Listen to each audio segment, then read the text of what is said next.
నమస్తే అందరికీ. అందరు ఎట్లున్నారు? అందరూ మంచిగా ఉన్నారా? తొలి ఏకాదశి శుభాకాంక్షలు అందరికీ. అయితే తొలి ఏకాదశి స్పెషల్ హల్వా పూరి కంపల్సరీ అయితే చేస్తాను అన్నమాట. బగారన్నం, వంకాయ ఆలుగడ్డ, హల్వా పూరి చేసేస్తాను. హల్వా పూరి ఇవి రెడీ అయిపోయినాయి. హల్వా చేస్తున్నాను అన్నమాట. హల్వా పెద్ద ప్రాసెస్ ఏం కాదు, ఈజీగా అయిపోతుంది, తొందరగా అయిపోతుంది, టేస్టీ కూడా ఉంటుంది, మస్తు ఉంటుంది. హల్వా పూరి కాంబినేషన్ నిజంగా అదిరిపోతుంది, మస్తు ఉంటుంది. బగారన్నం, వంకాయ ఆలుగడ్డ కూడా సూపర్ ఉంటుంది అనేసి ఇవి అయితే చేస్తున్నాం తొలి ఏకాదశికి. ఇంకేంటంటే తొలి ఏకాదశికి కంపల్సరీ హల్వా పూరి అయితే చేస్తాము. తొలి పండుగ కాబట్టి ఏమంటారు, కడాయి అయితే పెట్టాలని అంటారు. అందుకే నేను హల్వా పూరి అయితే ఎవ్రీ ఇయర్ హల్వా పూరి అయితే కంపల్సరీ చేస్తాను. ప్యాన్లో కొంచెం నూనె వేసుకొని అందులో డ్రై ఫ్రూట్స్ కట్ చేసి పెట్టుకుని డ్రై ఫ్రూట్స్ ఫ్రై చేసుకోవాలి. ఈజీగా అందరికీ తెలియనిది ఏముంటుంది, హల్వా పూరి ఎట్లా చేసుకుంటారు. అదే ప్యాన్లో నెయ్యి ఉంటుంది కదా, ఆ నెయ్యిలోనే కొంచెం రవ్వ వేసేసి ఫ్రై చేసుకోవాలి. రవ్వను కూడా మంచి బ్రౌన్ కలర్ వచ్చేదాకా, పచ్చివాసన పోయే వరకు. నేను ఎందుకంటే కొంచెమే చేస్తున్నా హల్వా, ఇక ఎంత ఉంటే అంత మా టోకి తినేస్తుంది. ఇక మిగిలింది అనేసి ఆమెకి ఇస్తాం అన్నమాట. ఇక మళ్ళీ చల్లగైతే కూడా తినబుద్ధి కాదు అనేసి కొంచెం అయితే హల్వా చేస్తున్నా. మంచిగా పచ్చివాసన పోయేదాకా రవ్వ వేయించుకొని అదే ప్యాన్లో కొన్ని నీళ్ళు పోసుకోవాలి. నీళ్ళు పోసేసుకొని షుగర్ మనం రవ్వ ఎంత తీసుకున్నామో అంతనే షుగర్ వేయాలి. అప్పుడే టేస్ట్ సూపర్ ఉంటుంది, మస్తు ఉంటుంది. సేమ్ షీరా కూడా ఇట్లానే చేస్తారేమో, ఎప్పుడు నేను ట్రై చేయలేదు షీరా చేయడానికి. ఇది ఏమంటారు, హల్వానే చేస్తాను అనమాట. షీరా కొంతమంది దొడ్డు రవ్వతో చేస్తారు, కొంతమంది సన్న రవ్వతో చేస్తారు. అందుకనే నాకు అందులో కన్ఫ్యూజన్ ఉంటుంది. అందుకే షీరా దీనిలాగానే సేమ్ హల్వా లాగానే షీరా చేస్తారు, కానీ దానికి కొంచెం నెయ్యి ఎక్కువ పడుతుంది షీరకి. అట్లా అనేసి ట్రై చేయాలి ఒకసారి షీర చేయడం. కొంచెం పైన కూడా వాటర్లో నెయ్యి వేసుకొని షుగర్ మెల్ట్ అయ్యేదాకా మంచిగా కలిపేసుకోవాలి. కలిపిన తర్వాత వాటర్ బాయిల్ అయినప్పుడు రవ్వ వేసేసాను. రవ్వ మంచిగా రోస్ట్ చేసి పెట్టుకున్న రవ్వ వాటర్ బాయిల్ కాగానే రవ్వ వేసేసి కలుపుతూ ఉండాలి. హల్వా అయితే రెడీ అయిపోతుంది. కొంచెమే చేస్తున్నాను, అందుకే చిన్న స్పూన్ తీసుకొని చేస్తున్నాను అన్నమాట. నేను తొలి ఏకాదశి మధ్యాహ్నం వరకు అయితే ఫాస్టింగ్ ఉన్నా. పొద్దున్న నుంచి మధ్యాహ్నం వంటలు 2 అయితే అయ్యింది. మెల్లగా స్టార్ట్ చేసిన అనమాట వంటలు.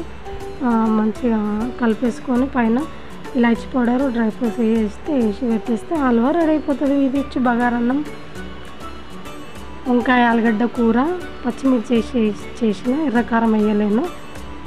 ఇవి వచ్చి పూరీలు. హల్వా అంటే నాకు కిక్ సినిమానే గుర్తొస్తుంది, హల్వా రాజ్. హల్వా అంటే హల్వా రాజ్ అనేసి బాగుంటుంది కిక్ మూవీ. అయితే ఫస్ట్ దేవునికి అయితే పెట్టినా, అలాగా తీసేసి ముందు స్టార్టింగ్గా ఒక 5 దేవుడికి అయితే చేసి హల్వా కూడా కాగానే దేవునికి అయితే ముందు నైవేద్యం పెట్టేసిన అనమాట.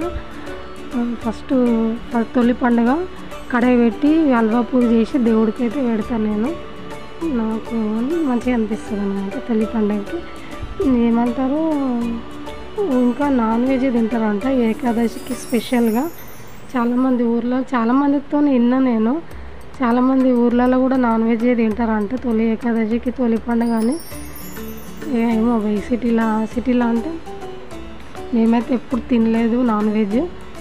ఎప్పుడు ఫాస్టింగ్ మధ్యాహ్నం ఎంత అయితే అంత, ఈవినింగ్ వరకు మధ్యాహ్నం వరకు అయితే ఓపికని బట్టి ఫాస్టింగ్ అయితే ఉండి అన్నం, పప్పు, హల్వా పూరి మాత్రం కంపల్సరీ అయితే చేస్తా.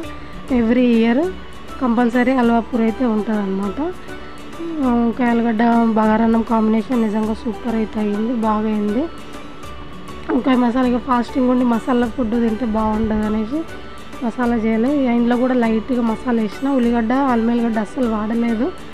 అండ్ కూరలో కానీ బగారన్నంలో కానీ అస్సలు వేయలేదు, ఉల్లిగడ్డ వేయలేదు, ఇంకా అల్లిగడ్డ వేయలేదు. ఫాస్టింగ్ ఉన్నప్పుడు ఉల్లిగడ్డ, అల్లిగడ్డ తినొద్దు కాబట్టి వేయలేను అనమాట. అవి లేకుండా నార్మల్గా మసాలాలు కూడా తక్కువనే వేసి బగారన్నం అయితే వండిన. సూపర్ అయితే అయ్యింది. లైట్గా మసాలాలు, లైట్గా ఆయిల్ వేసి నిజంగా మస్తు అయితే అయ్యింది. ఇంకా హల్వా పూరి అయితే చెప్పొద్దు, ఇక కాంబినేషన్ ఎక్దమ్ ఖతర్నాక్ ఉంటుంది హల్వా పూరి. పిండి పిసికేటప్పుడు మనం కొంచెం ఉప్పు వేస్తాం కదా, కొంచెం ఎక్కువ వేసుకోవాలి. హల్వా పూరిలో అదొక టేస్ట్ వస్తుంటుంది. తీయ ఉప్పు మంచిగా తగులుతుంటుంది, తింటూ ఉంటే పోతూ ఉంటుంది. నేను అయితే హల్వా పూరి నిజంగా దానికోసమే తింటాను అన్నమాట. మంచిగా అనిపిస్తుంది ఆ టేస్ట్, నాకు బాగుంటుంది. మా టోకీ కూడా తయారైంది హల్వా పూరి తిన్నింకే, కానీ ఆమె పూరి తింటలేదు. పూరి ఇస్తే దాపెట్టేసి వస్తుంది. ఆమె నారాజు చేయదు, ఏమని ఇస్తే దాన్ని నచ్చకపోయినా ఆకలి కాకుండా తీసుకొని దాపెట్టేసేస్తుంది. అట్లా మా టోకీ నారాజు చేయదు అనమాట. అడుగుతుంది, ఆమె నచ్చకపోతే పక్కన పోయి దాపెట్టి ముక్కుతోనే పోయి దాన్ని దాపెట్టేసి వస్తుంది. మళ్ళా తిందామనుకుని ఏమనుకున్నా తెలియదు, కానీ దాపెట్టి అయితే వస్తుంది. హల్వా వేస్తే తిన్నది. హల్వా కూడా మంచిగా డ్రై ఫ్రూట్స్ ఏమైతే ఉంటాయో అవన్నీ ఏరుకొని డ్రై ఫ్రూట్స్ పక్కన పెట్టి తింటుంది. వీడియో నచ్చితే లైక్ చేయండి, సబ్స్క్రైబ్ చేసుకోండి. మనం దోస్తులం కదా, ప్లీజ్.